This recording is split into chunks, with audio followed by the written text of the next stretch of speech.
Pour que ça bouge, un espace d'échange et d'apprentissage entre jeunes, pour les jeunes. Pour que ça bouge, des reportages, des chroniques et la bonne ambiance pour les jeunes. Pour que ça bouge, un environnement décontracté autour des thématiques discutées par des jeunes assistés d'un consultant. Pour que ça bouge, c'est tous les mercredis à 16h sur la 94.3. Ça va bouger sur Radio Cotonou.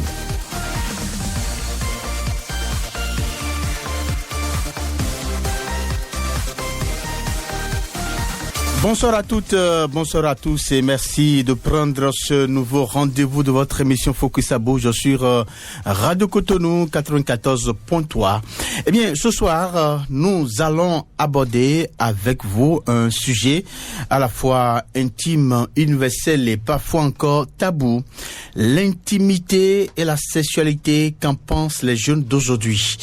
L'intimité et la sexualité. Eh bien, qu'en pensent les jeunes d'aujourd'hui? C'est bien la thématique de ce jour. Donc, cette préoccupation sera bien évidemment au cœur de nos échanges ce soir. Alors, comment les jeunes de nos jours vivent-ils leurs relations? Comment parlent-ils d'amour, le désir, de consentement ou encore d'identité? Entre réseaux sociaux, nouvelles normes de liberté ou liberté revendiquée et pression parfois invincible, la jeunesse évolue dans un contexte bien différent de celui des générations précédentes. Alors, c'est quoi l'intimité et la sexualité? Les jeunes sont-ils plus libres, mieux informés, plus exposés ou simplement différents dans leur manière de vivre ces deux réalités de leur vie? On en parle. Eh bien, avec notre invité de ce jour, il a pour nom André Alironou. Monsieur Alironou, bonsoir. Bonsoir, mon cher Samson. Bonsoir, chers auditeurs, auditrices. Eh bien, comment vous allez? Je vais très bien par la grâce de Dieu. D'accord. Alors, il faut le dire, vous êtes psychologue clinicien, vous êtes également spécialiste des questions d'éducation, n'est-ce pas? Bien sûr. D'accord. On essaie d'accompagner comme on peut les jeunes sur le plan éducatif et surtout sur le plan de santé mentale. D'accord. Merci pour cette noble mission donc que vous accomplissez.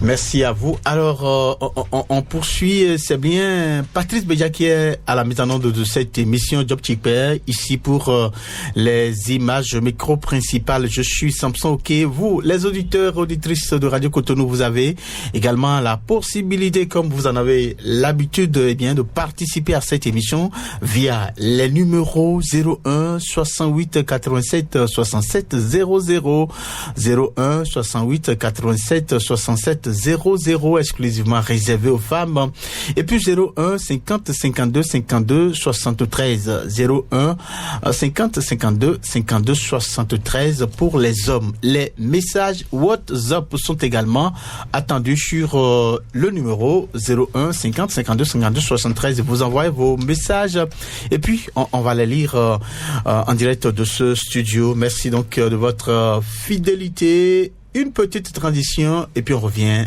pour la suite.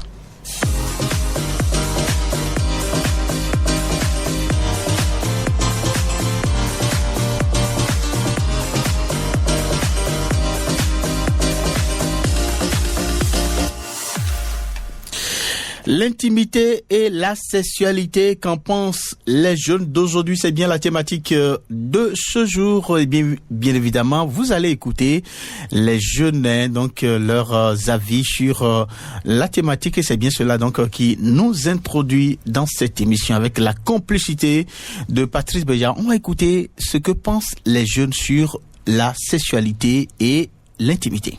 Selon moi, en tant que jeune, quand on parle d'intimité, de sexualité, c'est vrai, je suis jeune, mais je vis avec un homme. Je ne suis pas toute seule, nous vivons en concubinage pour le moment. La sexualité, c'est en quelques mots pour moi un thème qui nous permet de mieux nous connaître, de mieux nous découvrir en passant ces moments d'intimité.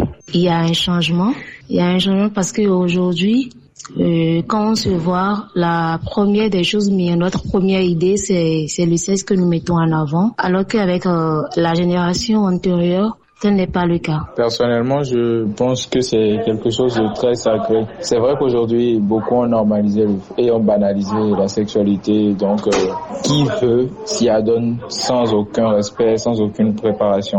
Pourtant, moi, je pense que ça ne devrait pas être le cas. En tant que jeunes, nous devrons prendre le temps de nous construire d'abord, de faire un bon bout de chemin avec la personne, voir si cette personne nous convient. L'intimité et la sexualité sont deux dimensions importantes du développement de chaque jeune. Et je dirais que ce sont des notions qui participent à la construction de l'identité des jeunes, de leur confiance en soi et des relations qu'ils mènent avec les autres. En bref, l'intimité renvoie à tout ce qui est personnel et émotionnel à chaque jeune, tandis que la sexualité, loin de se réduire à l'acte sexuel, englobe les émotions, le désir et l'orientation sexuelle. Et quand je parle de l'orientation sexuelle, je veux parler de ce qu'on appelle les gays, les lesbiennes, les homosexuels et tout. Du coup, ce sont des notions importantes à la vie de chaque jeune. Quand on parle d'intimité et de sexualité aujourd'hui, pour moi en tant que jeune, ça représente avant tout une phase importante de construction personnelle. C'est le moment où on apprend à connaître son corps, ses émotions, ses limites et celles des autres. L'intimité ne se résume pas seulement à la sexualité, mais aussi à la confiance, au respect et au lien affectif concret avec quelqu'un. Bien évidemment, la manière de vivre l'intimité a changé par rapport aux générations précédentes. Avant, c'était un sujet très sensible et rarement abordé ouvertement, surtout en famille. Aujourd'hui, les jeunes ont plus d'informations et osent davantage en parler. Mais cette évolution vient aussi avec ces défis, notamment la banalisation de certaines pratiques et la perte de repères. Voilà, donc nous sommes de retour dans ce studio. Nous avons écouté les jeunes, puisque nous parlons donc de la sexualité, de l'intimité. On a posé la question de savoir qu'est-ce que les jeunes en pensent. Et effectivement, nous les avons écoutés. Monsieur Ali Khonou, ma première préoccupation, c'est de savoir quelle est votre analyse de ces propos que vous venez donc d'écouter. Ce que l'avis des jeunes par rapport à la thématique d'abord. On commence par là, avant d'aborder donc la partie clarification conceptuelle. Mais d'abord, que pensez-vous de ces réactions? Ah oui, de mes collègues jeunes, parce que je suis jeune. D'accord, absolument. Et oui. Voilà. C'est une émission consacrée aux jeunes et c'est rien que les jeunes que nous invitons. Quand bien vous êtes dans une posture d'experts, voilà, et de personnes ressources. Merci. Voilà. Oui. Non, je pense honnêtement que qui a entendu. On a tous entendu que ce sont des jeunes bien avertis de la question. D'accord. Et je ne sais pas si vous êtes partis chercher des fines fleurs des universités, non, mais c'est des jeunes qui ont quand même une bonne notion et ont bien abordé la question, ont pesé les pour et les contre, n'ont pas été un peu, j'ai envie de dire, radical, n'ont pas cherché à prendre position, mais ont vraiment répondu à la question posée et ont posé les conséquences de façon très franche, et j'ai bien apprécié les explications des uns et des autres. D'accord. Avec le temps, vous allez avec nous donc décortiquer ces différentes effectivement, parce qu'ils ont sorti des thèmes très intéressants, que le développement, la découverte de soi, et les questions d'orientation sexuelle. Ils ont sorti tellement de choses, etc. Voilà, l'épanouissement. D'accord. C'est important. D'accord. Nous allons rappeler que les messages WhatsApp sont attendus donc sur le numéro 01 50 52 52 73 pour participer à cette émission, donner son avis ou contribuer d'une manière ou d'une autre donc à la compréhension de cette thématique. Alors, comme je le disais tantôt, Monsieur Ali Khonou, on va faire une clarification conceptuelle. On va d'abord commencer par ce qu'on appelle intimité. Quand on parle de l'intimité, on retient quoi d'abord? Avant même, il faudrait, pour aller même dans la clarification de ces deux termes, intimité, sexualité, oui. Il faut déjà situer le contexte. Aujourd'hui, on parle de jeunes qui sont plus ou moins, qui ont grandi ou qui grandissent dans un monde où on est beaucoup plus ouvert. Envahi, pour ne pas dire par les réseaux sociaux, des applications de rencontres. En fait, il y a eu beaucoup de paradigmes qui ont qui ont été modifiés et qui permet à ces jeunes aujourd'hui de percevoir l'intimité de façon différente. D'accord. Hier, j'ai envie de dire, nos parents d'hier, ils n'avaient pas autant d'ouverture sur le monde avec les téléphones, avec l'évolution et tout. Par conséquent, ils avaient leur manière d'aborder ces différentes réalités-là. Ça se résumait pratiquement à l'héritage communautaire. D'accord. Mais aujourd'hui, en plus de l'héritage familial et communautaire qui tendent à disparaître, il y a l'héritage, j'ai envie de dire mondial, global, que qui le monde prend projette vraiment le dessus. D'accord. Et ça, il faut vraiment situer ce contexte pour revenir à ce qu'on peut dire. Aujourd'hui, ils l'ont dit déjà dans les explications. Les jeunes, quand on parle d'intimité, aujourd'hui, je vais revenir un peu plus en détail, mais il faut dire tout simplement que il faut associer ce thème-là à la proximité émotionnelle. D'accord. Ils en ont parlé. Proximité, d'accord, émotionnelle, mais aussi physique, avec un partenaire, avec une autre personne. Et cela inclut des activités, cela inclut un espace, cela inclut des objets, le matériel, parce que déjà, ma chambre peut constituer pour moi un élément d'intimité. Mon sac d'école, peut être, je peux avoir mon véhicule comme un élément d'intimité, de propriété. Il faut entendre tout simplement par là que c'est tout simplement un ensemble de choses qui me mettent en sécurité. D'accord. Où je suis à l'aise, où j'ai pas peur du jugement, et je me sens dans mon élément. Ça me réconforte, je suis à l'aise, je suis en sécurité dans cet environnement ou avec ces choses-là. Donc, c'est là qu'on va chercher intimité. Donc, voilà. Maintenant, si on va parler de sexualité, oui, il y a une fille qui l'a bien défini, on va pas chercher seulement le rapport sexuelle, relation, il faut chercher au-delà l'épanouissement. D'accord. Il faut chercher au-delà la découverte de soi.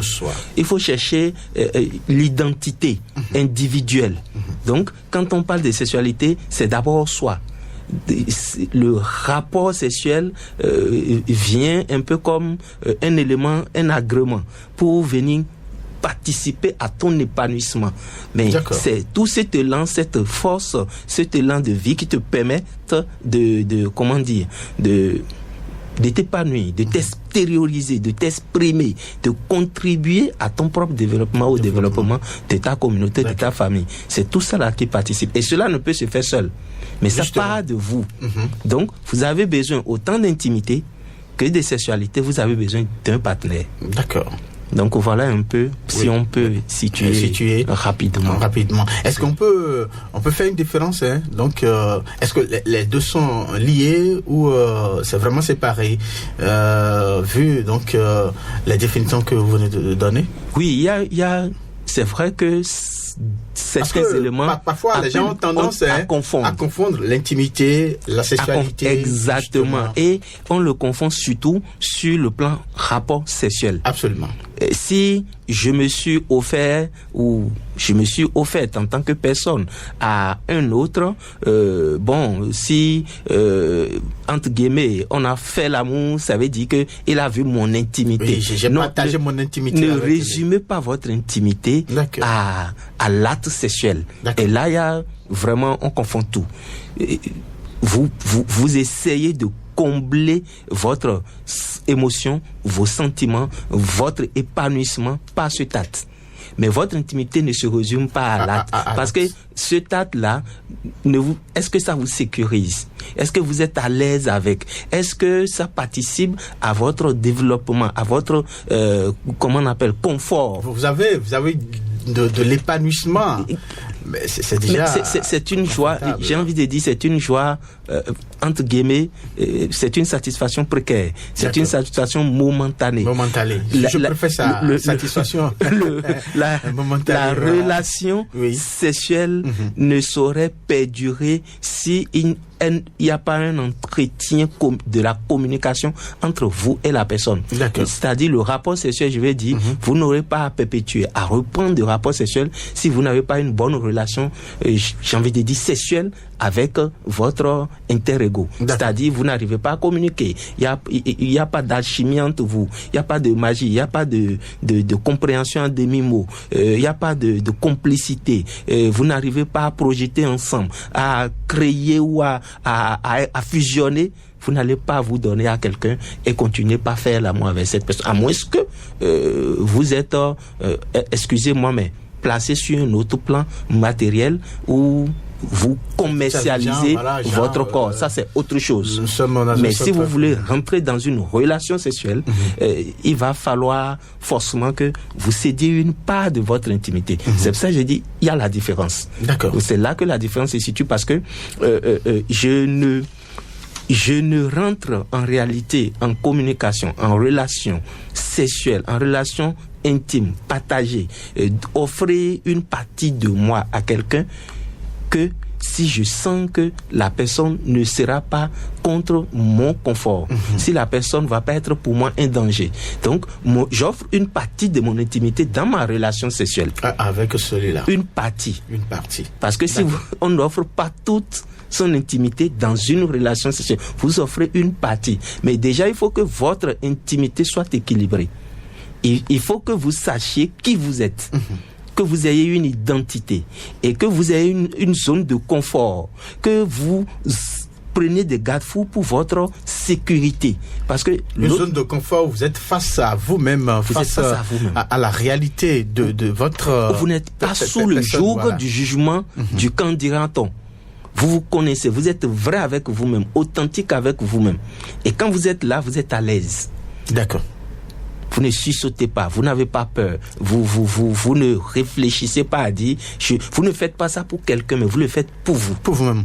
Donc on retient que l'intimité est bien au-delà de la sexualité, déchue, j'allais dire, de la sexualité. Il faut d'abord de l'intimité de soi-même avant peut-être de vouloir offrir une partie de cette intimité-là à quelqu'un. C'est là où intervient la sexualité. Oui, parce que quand on parle aussi de sexualité, on dit c'est une découverte de soi. Vous allez découvrir votre corps, découvrir vos émotions. Les jeunes l'ont dit tout à l'heure. C'est ça, découvrir votre corps, découvrir vos émotions, découvrir vos capacités, votre identité sexuelle. Mais pour ça, vous allez le faire en partageant quelque chose avec quelqu'un. Mais qu'est-ce que vous partagez? Donc, ce que vous partagez, c'est ce qui vous appartient, ça. C'est ce que vous êtes. C'est votre zone là, ça. C'est votre propriété là, ça. C'est ça qui est votre intimité. D'accord. Un peu comme souvent, c'est un thème qui devient un peu récurrent et qui est aussi objet souvent de rupture pour des relations de jeunes où on dit mon téléphone, c'est mon intimité. Mon téléphone fait partie de mon intimité. Vous avez fait le lien tout à l'heure. On peut être en intimité avec un objet. Un objet peut constituer un élément d'intimité pour moi. Mon sac, mon véhicule, je sais pas, ma chambre, mon lit, où je me couche, je peux dire, ce lit-là, on ne joue pas dessus. Parce que quand je vais dans ce lit, je suis en sécurité. D'accord. Je me sens bien, je suis moi. Ma douche est un lieu d'intimité. Donc, pour pouvoir aller partager ces choses-là, pour laisser quelqu'un rentrer dans votre douche, c'est pas de venir vous voir nu, mais partager votre douche et aller se laver dedans. Il faut que cette personne-là, vous la connaissiez suffisamment. D'accord. Vous n'allez pas prendre n'importe qui devrait dire, viens dans ma douche, viens uriner, viens te laver, viens dans ma chambre, viens te coucher. Non. Voilà des exemples, je pense, concrets, pratiques, qui sont, des lieux d'intimité où on est soi. Authentique avec soi, on ne se cache rien. On est à découvert avec soi-même. Donc pour partager cet espace, il faut que la personne me garantisse la sécurité. D'accord. Que je sois sûr que cette personne ne viendra pas violer mon intimité. Cette intimité. Donc, de la même manière, en partageant mon corps avec une tierce personne dans une relation sexuelle, je suis sûr que je lui offre une partie de mon intimité, mais que c'est parce qu'on est en accord, il va pas me violer, il va pas. D'accord. Donc c'est la même chose. C'est la même chose. Voilà. Donc les deux thèmes, il faut partie de l'intimité pour équilibrer sa relation sexuelle, sa sexualité. D'accord. Donc les deux sont liés. Sont effectivement liés. D'accord. On ne peut pas dissocier, mais il ne faut pas les confondre. C'est intrinsèque, n'est-ce pas? D'accord, merci. Alors, pensez-vous que la manière dont les jeunes vivent leur intimité aujourd'hui est différente par rapport aux générations précédentes? Et bien sûr, oui, et on a commencé par le dire dans le contexte parce que le monde n'est plus le même, l'environnement n'est plus le même. Forcément, ils vivent dans un environnement totalement différent. Il y a des jeunes qui sont plus intimes sur les réseaux sociaux qu'en présentiel. Ils ont plus d'intimité sur les réseaux sociaux qu'en présentiel. Comme certains qui sont un peu plus timides, qui sont un peu plus réservés, leur intimité se réserve ou se tourne autour d'eux seulement ou de leur famille. Donc, l'ouverture vers le monde fait que chacun perçoit différemment comment est-ce qu'il va vivre, parce que là, on a le choix. Donc oui, ils vivent forcément différemment. Et aussi, il faut dire qu'ils vivent aussi forcément différemment. Pas seulement parce que il y a plus d'outils, je vais dire, de nouvelles technologies aujourd'hui, mais parce que aussi, il y a de plus en plus les familles sont démissionnaires. Il n'y a plus la transmission intergénérationnelle. Les parents ne partagent plus leur expérience. Là, vous évoquez déjà les raisons qui font que on note cette différence, ce changement aujourd'hui. La manière dont l'ancienne génération vivait l'intimité, la sexualité, il y avait une transmission. Voilà. Il y avait une transmission intergénération. Il y avait un partage. On permettait aux jeunes d'apprendre auprès des adultes et comme je l'ai dit, on le faisait en famille, on le faisait en communauté. Mais aujourd'hui, tous ces canaux sont brisés aujourd'hui. Sont totalement brisés et les rares parents, les rares adultes éducateurs qui sont là eux-mêmes sont submergés, pour ne pas dire inhibés totalement par ces canaux, ces nouveaux canaux de communication et donc ils sont quelque part un peu démissionnaires parce qu'il faut aussi dire que il y a la course au bien-être, au confort aujourd'hui qui est totalement différente. Ramener de quoi supporter ou survivre et supporter les charges de sa famille est très difficile aujourd'hui. Si bien que le faire en même temps et être un éducateur modèle, c'est très difficile pour certains parents qui choisissent de s'orienter sur un plan, c'est-à-dire je vais courir après le matériel et sacrifier un autre plan. Donc quand c'est sacrifié, quand c'est l'éducation de l'enfant qui est sacrifiée et qui souvent en 90% ou 97% des cas sacrifié, l'enfant est obligé de prendre les rênes de son éducation. D'accord. Et là, le communicant, l'élément, l'adulte, j'ai envie de dire, entre guillemets, pas défaut, l'adulte, le répondant qu'il voit, ce sont les canaux sociaux ou de relations, de réseaux sociaux qui sont là et qui envoient toute information. Voilà qui n'est pas suffisamment outillé à la base pour pouvoir faire le bon tri. Donc il est laissé à lui-même, il interprète comme il peut, il est exposé, mais aussi il faut dire, quand on parle d'intimité, il y a un mot très important et qui vient ici s'ajouter, c'est la vulnérabilité. C'est-à-dire, quand vous parlez de votre zone de confort, de votre bien-être, de votre sécurité, on se sécurise parce que on veut pas être atteint. On veut pas être violé. Donc, si on dépasse votre barrière de sécurité, si quelqu'un rentre dans votre chambre, est-ce que vous avez encore des moyens de défendre? On a dépassé votre barrière. Donc, il y a derrière tout ça, il y a la vulnérabilité individuelle, personnelle qui est là. Est-ce qu'on peut décider de partager son intimité là avec plusieurs personnes ou faire des choix?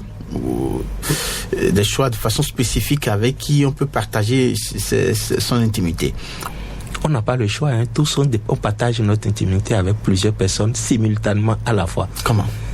Vous partagez une part de votre intimité avec votre enfant. Oui. Vous partagez une part de votre intimité avec votre époux, votre épouse, vos amis, vos collègues, vos parents. Parlant en termes de jeunes, est-ce que les termes de jeunes, oui. À quel moment les jeunes arrivent à partager?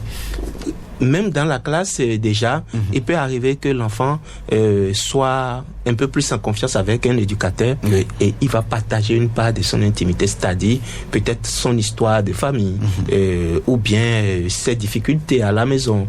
Ça, ce sont des histoires qui lui appartiennent à lui et qui ne livre que à qui il veut. Ça fait partie des éléments de son intimité. Quelqu'un à qui il a confiance. Donc, quelqu'un à qui il a confiance. Quelqu'un qu'il pense pouvoir le protéger. Donc, qui va pas l'exposer, auprès de qui il sera pas vulnérable. D'accord. Donc, ça peut être un éducateur, ça peut être le pasteur, ça peut être un ami de classe ou bien quelqu'un. Donc, il peut partager une part. Et c'est là que ça devient intéressant lorsque c'est sur les réseaux sociaux, il faut savoir limiter. Il faut savoir encadrer ça. Et c'est là que les jeunes, malheureusement, n'ont pas d'outils. Pour on a l'impression que certains jeunes aujourd'hui gèrent mal cette intimité, parce que quand on vient s'exposer sur les réseaux sociaux... Pas seulement les jeunes, disons la vérité, pas seulement les jeunes. Puisque nous parlons des jeunes ici, c'est pourquoi je parle surtout les jeunes filles. Voilà. Et donc, je ne dirais pas si j'ai mal ou j'ai mal cette intimité, puisqu'on vient s'exposer sur les réseaux sociaux, ce qui devrait être vraiment dans son cadre d'intimité, on vient l'exposer au grand jour. Est-ce que dans ces conditions on parlera toujours d'intimité, ou bien ça devient autre chose? C'est là que ça devient un peu difficile, parce que la question intimité, j'ai envie de dire intimité, sexualité, est d'abord individuelle. Il n'y a pas d'intimité collective. Donc, lorsqu'on parle d'intimité, c'est l'individu, c'est sa perception de la chose. C'est lui qui estime les limites, les garde-fous, qu'est-ce qu'il met dedans. D'accord. C'est là que ça devient très difficile. Et puis ça part forcément de votre patrimoine éducatif. D'accord. Donc, vous avez été éduqué dans quel environnement? Comment les choses... Vous allez rentrer dans une famille où, qu'on soit jeune fille ou garçon, la nudité, c'est pas un problème. Dans certaines familles, la nudité fait partie obligatoire de votre intimité. On vous dira tout de suite, la femme ne s'habille pas comme ça. La femme ne reste pas comme ça. Voilà. Même si tu es à la maison, il faut faire ci. Garçon, même si tu es à la maison, il faut faire ci. Et tu as vu les parents faire. Donc tu es obligé de... Mais ailleurs, on te dira, écoute, laisse le corps respirer. Va enlever l'habit là. Enfin, aussi bien que vous allez venir, fille de 15 ans, 17 ans, elle n'a aucun problème à se promener en slip. Elle n'a aucun problème à se promener dans un habit léger. Mais quelqu'un d'autre va voir et va interpréter ça mal. Elle n'a pas de, comment vous dites ça, de rigueur vestimentaire. Voilà, elle expose son intimité. Non, l'intimité, c'est un ensemble. Donc, quels sont les éléments que je mets dans mon intimité? Voilà. L'interprétation est personnelle. Personnelle, individuelle. D'accord. Alors, on va... Monsieur Alekhonu, merci. Donc, alors, selon vous, est-ce que les jeunes sont-ils plus libres ou plus influencés aujourd'hui dans leur façon de vivre leur sexualité? Sont-ils vraiment influencés? Les deux. Ils sont très libres et en même temps très influencés. Et cela met en branle toute leur vulnérabilité. D'accord. Et cela expose toute leur vulnérabilité. Ça montre que aujourd'hui, il manque un socle, j'ai envie de dire, je ne cesse de le dire, un socle éducatif, un socle de repères, pour qu'on puisse, parce que quoique la question soit individuelle, chacun de nous, j'ai envie de dire, même les générations antérieures, la question est toujours restée individuelle, mais chacun a su avoir une interprétation équilibrée, c'est-à-dire à partir de laquelle elle équilibre sa santé mentale. Une interprétation de son monde, de son environnement, de son intimité, de sa sexualité, à partir de laquelle elle-même, elle n'est pas perturbée, elle n'est pas dérangée. Mais aujourd'hui, ce qu'on constate, c'est que les jeunes surfent sur, comment vous dites ça, sur la mode. Aujourd'hui, c'est comme ça on fait. Donc, nous tous, on veut faire comme ça. Demain, quand ça change, on suit la même vague. Ça fait qu'on n'a pas de base, on n'a pas de repère. On n'a pas d'originalité. On n'est pas authentique avec soi-même. L'authenticité. Quel est ton potentiel dans cela? Qu'est-ce que toi tu as à offrir? Quel est le modèle que toi tu veux imiter ou révéler ou entretenir? Donc, on n'arrive pas à choisir. Parce qu'on se dit qu'on est libre. Aujourd'hui, on va dire, bon, la sexualité, qui parle de sexualité aujourd'hui, ça s'arrête au rapport sexuel. Si j'ai envie d'une femme, je ne suis pas obligé de m'engager. Et comment vous voyez cette manière, je suis pas obligé de m'engager. Comment vous voyez cette manière de penser aujourd'hui de la jeunesse? Quand on parle de sexualité, c'est devenu banal. Banal. Vous l'avez dit, j'ai envie de me satisfaire. Avec une femme. Je le fais. S'il n'y a pas de femme, excusez-moi, un gros mot, je vais me branler. C'est pas une manière de désacraliser cette réalité qui était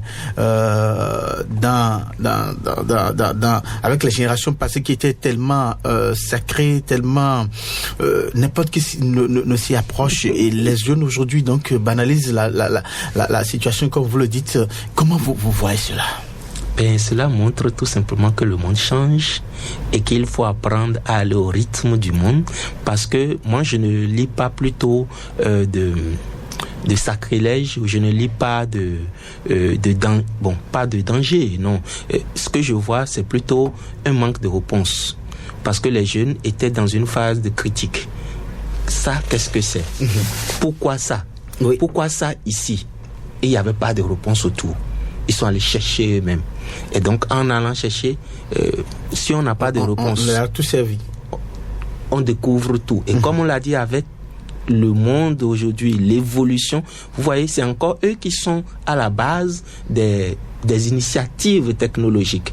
Donc, les adultes d'hier, pour ne pas dire les adultes, ceux qui sont censés être les modèles d'aujourd'hui, étaient déjà dépassés par le temps qui les a rattrapés. Donc, malheureusement, au lieu de se mettre à l'école de ces nouvelles technologies, de ce nouveau rythme, ils ont voulu ramer à contre-courant, en ramenant les jeunes à voilà comment nous on vivait. Mais c'était déjà trop tard. D'accord. Parce que, ils sont en sous-nombre. Les adultes sont en sous-nombre, les jeunes sont en sous-nombre, et c'est eux qui imposent le rythme. Donc, il faut aller d'abord à leur école, essayer de comprendre comment cela fonctionne pour voir ce que vous pouvez changer dedans. Mais par la force, ils s'imposent, les jeunes s'imposent, malheureusement. Donc, c'est leur manière d'interpréter.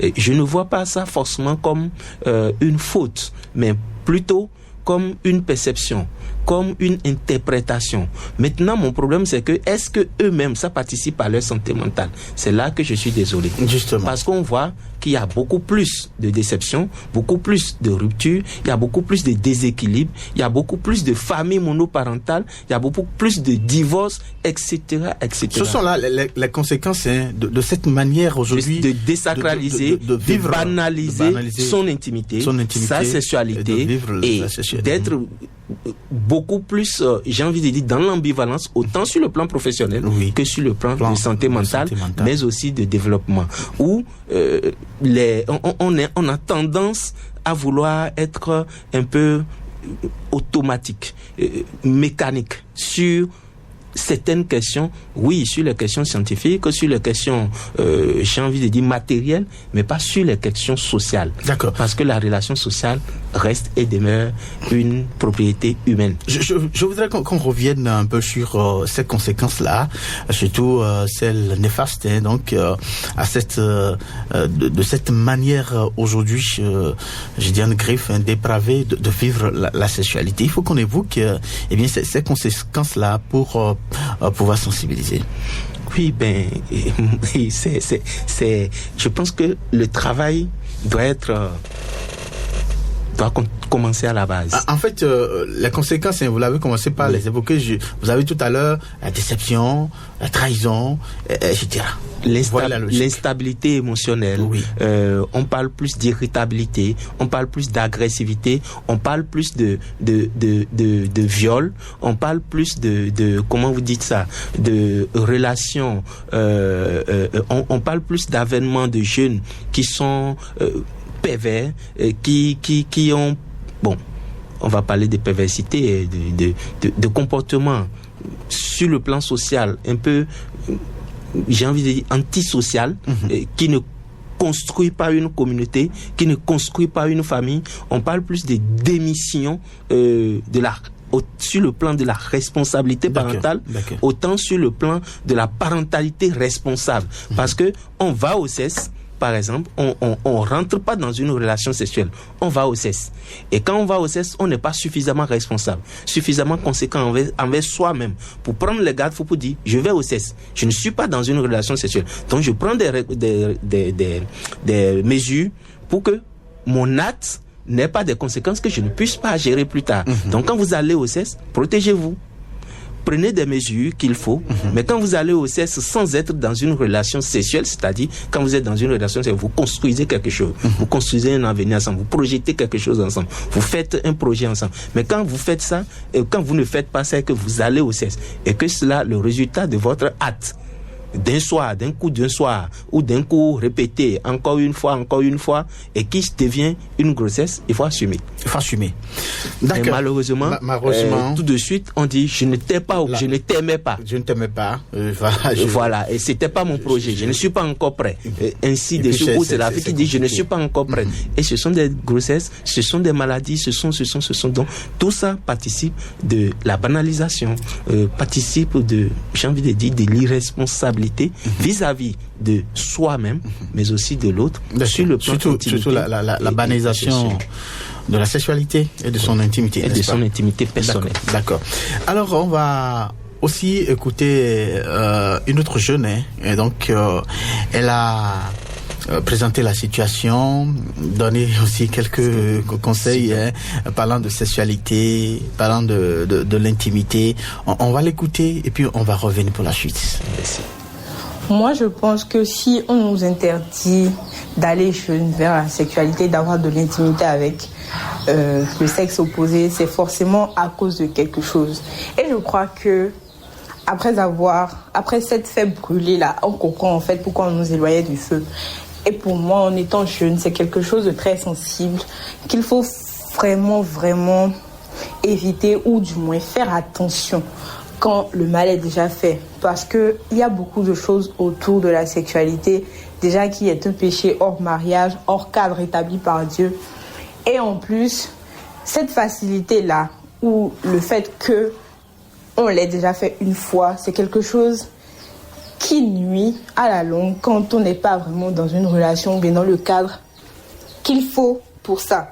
Ça peut nous entraîner dans plein de choses qu'on ne voulait pas ou bien dont on n'a jamais pensé.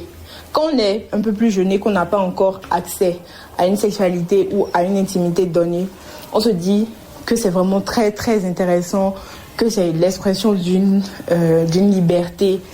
Et puis voilà, ça nous titille, ça nous excite, on a envie de faire ce que les grands font. Mais franchement, en tant que jeune, je crois que la patience, c'est vraiment le mot d'ordre qu'il faut avoir. Et je crois que pour cela, pour permettre aux jeunes vraiment de patienter, il faut qu'on nous montre réellement ce qu'il y a derrière. Il ne faut pas juste nous laisser apprendre ce qu'on peut apprendre sur le tas. Il faut nous expliquer réellement ce que c'est. Et je crois qu'on va comprendre et que même si la chair est faible, on saura se tenir. Voilà, vous avez compris, hein. On sent que celle qui parle, elle est vraiment préoccupée par la situation, elle est dépassée par la situation. Voilà, elle dit c'est l'expression d'une liberté, et voilà, on se dit être libre, mais sans pour autant mesurer les conséquences. Elle dit il faut qu'on éduque les jeunes, qu'on leur dit la vraie, la réalité des choses. C'est ça, qu'on leur montre les choses et qu'on n'aiguise pas leur curiosité, parce que à force de cacher, d'en faire des sujets tabous, de sacraliser cela, ça fait que les jeunes vont aller chercher les informations par leurs propres moyens. Et en allant chercher l'information, c'est aiguiser leur curiosité, c'est se cacher pour découvrir, pour faire des choses qui, peut-être, si on lui avait donné l'information, il aurait fait autrement. Donc, je suis entièrement d'accord avec sa logique, qui est que, il faut pas tout sacraliser, il faut pas tout rendre tabou, il faut pas non plus éduquer avec la menace, avec la peur. Non, il faut pouvoir s'asseoir à une table de dialogue, il faut pouvoir s'asseoir dans une communication responsable selon l'âge de l'enfant et le commencer méthodiquement et le commencer tôt. D'accord. Donc, et ça, il faut vraiment assumer sa responsabilité. Mais comment vous pensez de ce fait qu'aujourd'hui, voilà, et l'enfant, partout, peut avoir de l'information par rapport à l'intimité, par rapport à la sexualité. Pourtant, dans certaines familles, des parents continuent toujours de faire tabou, mystère autour de cette réalité-là. Comment vous voyez cela, malgré donc l'ouverture du monde aujourd'hui? Oui, il y a deux il y a deux gros pièges qui encadrent un peu cela. C'est aussi les orientations de ces organismes et de ces institutions, je dis entre guillemets internationales, qui définissent les termes ou les terminologies qui gouvernent aujourd'hui le monde. On va parler de féminité, on va parler de mouvement, de comment on dit ça, de sexualité libre, où on est libre de choisir son orientation sexuelle et tout ça. Et en même temps, ça choque certaines cultures qui disent non, on veut pas en entendre parler, etc. Donc, il y a ce malcompréhension, ce climat malsain sur les éléments clés de développement d'un individu. Quoi qu'on veuille, arriver quelque part dans son développement, la jeune l'a dit tout à l'heure, et il arrive un moment où l'organisme de l'enfant est en surproduction, pour ne pas dire est très actif, où on parle de période de puberté, où l'enfant, son corps commence par réclamer quelque chose. Tu l'as dit tout à l'heure, on est excité. L'envie vient, on est plus curieux. Et si on n'est pas là pour donner des réponses adaptées, pour orienter l'enfant, orienter l'énergie qui est dupliquée dans le corps, l'organisme de l'enfant vers d'autres choses, il va forcément l'orienter vers ce qui sont les informations qu'il reçoit. S'il est très excité et qu'il n'arrive pas, ce n'est que de l'adrénaline. Mais il n'a pas une activité de sport devant.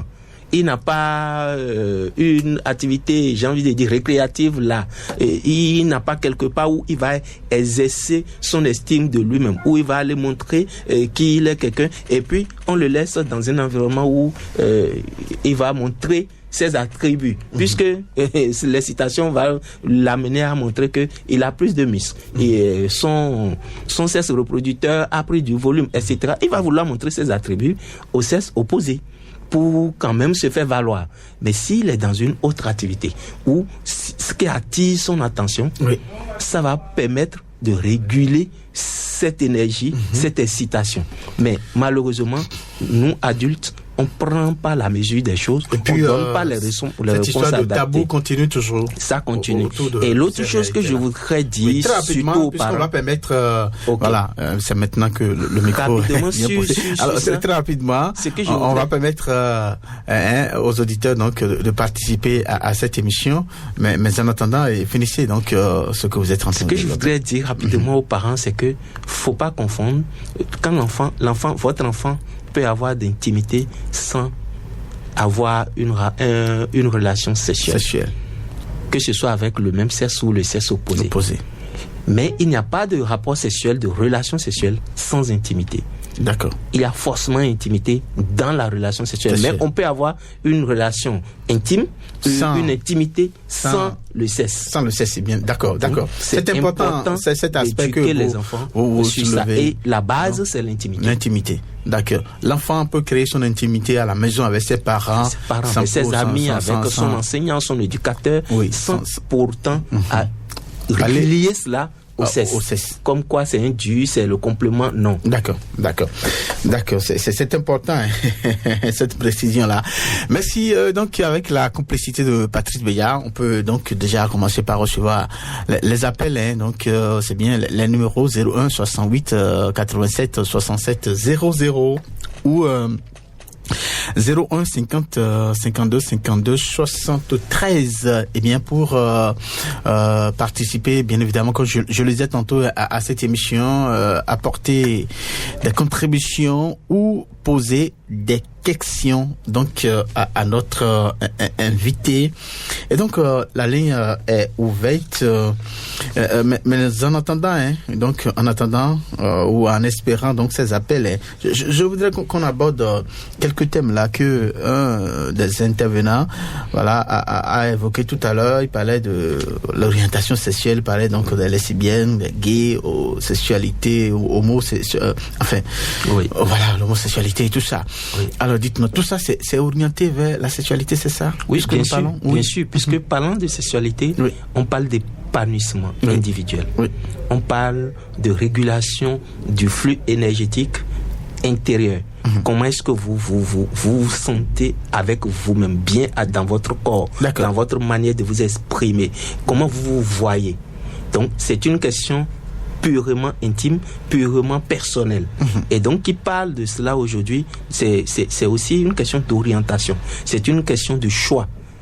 Donc, quand on parle d'orientation sexuelle aujourd'hui, il faut comprendre que le monde est arrivé à un niveau où ce n'est plus un mâle, une femelle.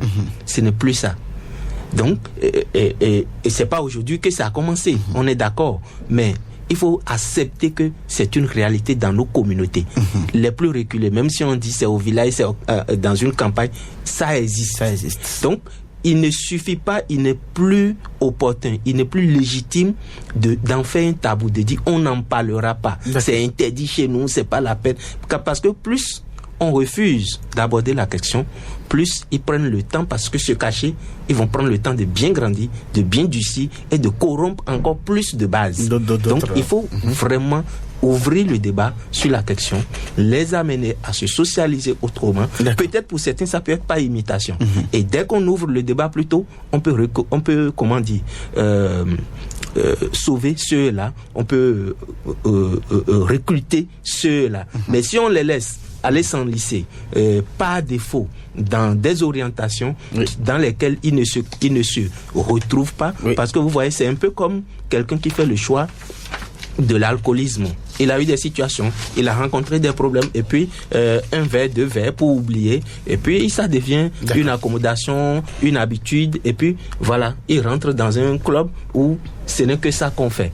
Mais si il avait une réponse adaptée autour, il n'irait pas vers le verre. Donc voilà, on peut essayer. Il est donc important de communiquer voilà, autour. Merci. Et c'est bien 01 68 87 67 00 ou 01 50 52 52 73. Alors, on va parler un peu du rôle que jouent les réseaux sociaux aujourd'hui dans cette question d'intimité et de sexualité des jeunes aujourd'hui.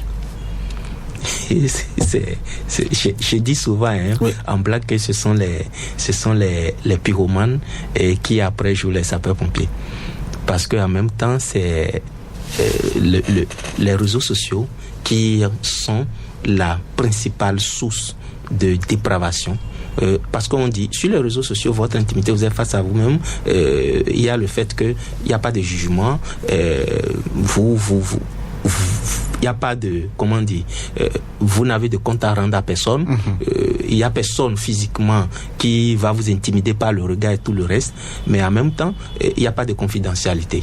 Et donc, là, on se sent un peu, la liberté est dupliquée, où on dit, je peux tout faire. Vos commentaires vont venir après mon acte. Et après, je m'en fous pas mal. Je vais essayer de... Donc, ça donne une certaine liberté non contrôlée, non encadrée, malheureusement. Et puis, la chose est faite de sorte que les outils sont devenus très banals. On prend avec le simple téléphone le moins cher possible, là, on peut balancer quelque chose. Et ça fait que, malheureusement, on n'arrive vraiment pas à encadrer. Et ça donne encore plus d'ouverture, entre guillemets, une liberté que je n'appelle pas liberté, mais que les jeunes pensent liberté. C'est mon corps, j'en fais ce que je veux. D'accord.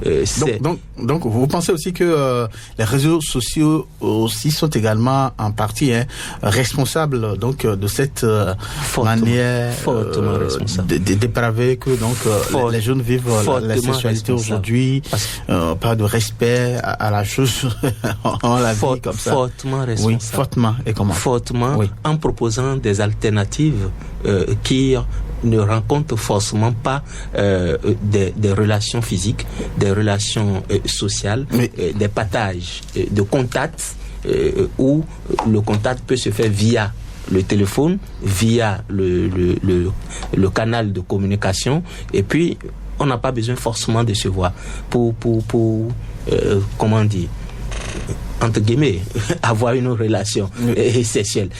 Et on pousse encore la créativité plus loin. Donc, ça fait que les réseaux sociaux, au lieu, parce que ouvrent un peu plus la voie de la liberté. D'accord. Et malheureusement, est-ce qu'on va dire c'est la mauvaise exploitation de ces outils. Parce que si on dit c'est le réseau social qui fait ça, non, c'est l'homme qui l'exploite mal. D'accord. C'est le jeune qui à défaut d'avoir une réponse, comme je le dis toujours, adaptée à ces problèmes-là, à lui, flexible, adaptée à lui, qui correspondent à ses besoins, à défaut de les avoir, va chercher des moyens détournés sur les réseaux sociaux qui sont un terrain, un champ où tout le monde peut venir laborer. Il n'y a pas de contrôle, il n'y a pas de paix, il n'y a pas de règles. Et puis ça se joue. D'accord. Alors, on poursuit, hein, et donc, vous avez évoqué alors cette responsabilité, des réseaux sociaux par rapport donc à ce que nous sommes en train de dénoncer là, la manière dont les jeunes vivent la sexualité de nos jours. On les a écoutés tout à l'heure et chacun a donné son avis par rapport à cela. Alors, dites-nous, pensez-vous que les jeunes sont suffisamment comment on peut aujourd'hui procéder à vraiment permettre aux jeunes de mieux et de très bien vivre leur intimité et leur sexualité? Bien, déjà, la question appelle à la responsabilité tout de suite du jeune lui-même. D'accord. Parce que ajouter les réseaux sociaux à la problématique veut dire que quelque part c'est comme l'enfant qui a manqué de réponse à la maison et qui est allé dans la rue. Aujourd'hui, les enfants ne fuguent plus trop et ils préfèrent fuguer sur les réseaux sociaux. Oui. C'est-à-dire, ils sont à la maison mais ils sont pas avec vous. Ils sont dans leur monde. Ils vivent totalement dans leur monde. Donc ça appelle d'avoir la responsabilité du jeune qui, quand on parle de jeunes ici, je peux dire, on parle de ces enfants situés entre la prépuberté et l'âge adulte. D'accord. Donc on parle pas de la première enfance des enfants jusqu'à, je vais dire, 7 ans, 8 ans, 10 ans, non. On parle de ceux-là un peu plus évolués, autour de 12 ans jusqu'à 20 ans. Et donc, ceux-là ont une capacité d'analyse un peu plus élaborée. Ils ont déjà acquis les possibilités d'opérations complexes. Oui. Donc, ils ont une perception, j'ai envie de dire, un peu plus responsable. On va pas tout de suite mettre toute la responsabilité sur les adultes qui les entourent, sur les parents. Donc, ils ont, et c'est à eux que moi je m'adresse, ils ont une grosse part de responsabilité dans chaque choix qu'ils font. Oui, il y a un déficit de contrôle.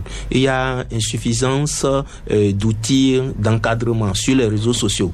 Mais c'est toi qui fais le choix de continuer ou pas. Parce que le jeune lui-même. C'est que le réseau social que tu vas utiliser, l'outil que tu vas utiliser, va voir ton intérêt pour te proposer encore davantage de choses. Donc quand tu as regardé une fois et que tu n'as pas terminé la vidéo et que tu as supprimé, tu lui envoies un message, ça je n'aime pas.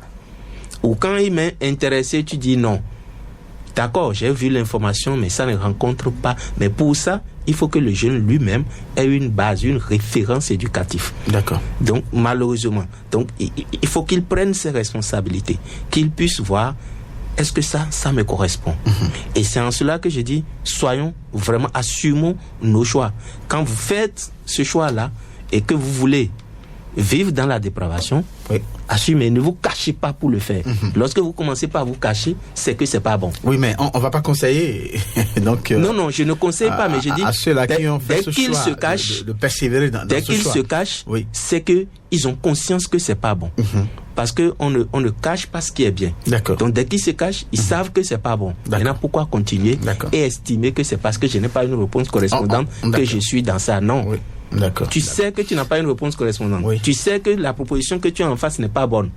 Pourquoi tu fais le choix de la mauvaise proposition? On va revenir sur cette différence-là que nous avons faite tout à l'heure sur l'intimité, sexualité. C'est-à-dire qu'on peut vivre l'intimité sans pour autant aller dans le sexe. C'est bien ça? Oui. C'est ce que vous avez dit. Bien sûr. Voilà. Alors, en rappelant rapidement ce niveau-là, vous allez évoquer quelques conseils, quelques conseils pour qu'on puisse, parce que le temps est complètement terminé. On a juste une minute. Juste une minute, très rapidement. Bon, si je vais peut-être le dire rapidement. Oui. Il faut aussi dire tout simplement que l'intimité, on l'a dit, peut exister sans sexualité. Oui. Mais la sexualité est très souvent liée à l'intimité. C'est vrai aussi que le jeune peut avoir des relations intimes sans avoir, de sexualité, de relations sexuelles assumées, mais il peut également aussi avoir de relations sexuelles sans avoir d'intimité. D'accord. Donc, le choix, il lui revient à lui de faire le choix, mais la responsabilité du parent ici est de mettre à sa disposition une base référentielle éducative et qui lui permette de pouvoir faire un choix responsable et équilibré. D'accord. Merci. Ce sont donc sur ces propos-là, bien que nous allons mettre un thème à cette émission. Voilà, déjà, le temps passe très vite. On a parlé donc de l'intimité, de la sexualité, qu'en pensent les jeunes. Donc, nous avons écouté les jeunes. Vous avez apporté aussi des clarifications pour mieux comprendre la thématique. Merci à vous de votre présence. Merci aussi aux auditeurs et auditrices qui nous ont reçus chez eux. Patrick Beya est resté donc à la mise en onde de cette émission. Je suis resté Samson au micro principal. Hein. On dit le prochain rendez-vous, c'est bien le mercredi prochain, monsieur Ali Khonou. Ok, merci beaucoup. Oui. Donc, on va se dire à la prochaine. À la prochaine, oui. Et merci aux éditeurs pour le soutien. Voilà, portez-vous bien voir. Pour que ça bouge, un espace d'échange et d'apprentissage entre jeunes. Pour les jeunes, pour que ça bouge, des reportages, des chroniques et la bonne ambiance pour les jeunes. Pour que ça bouge.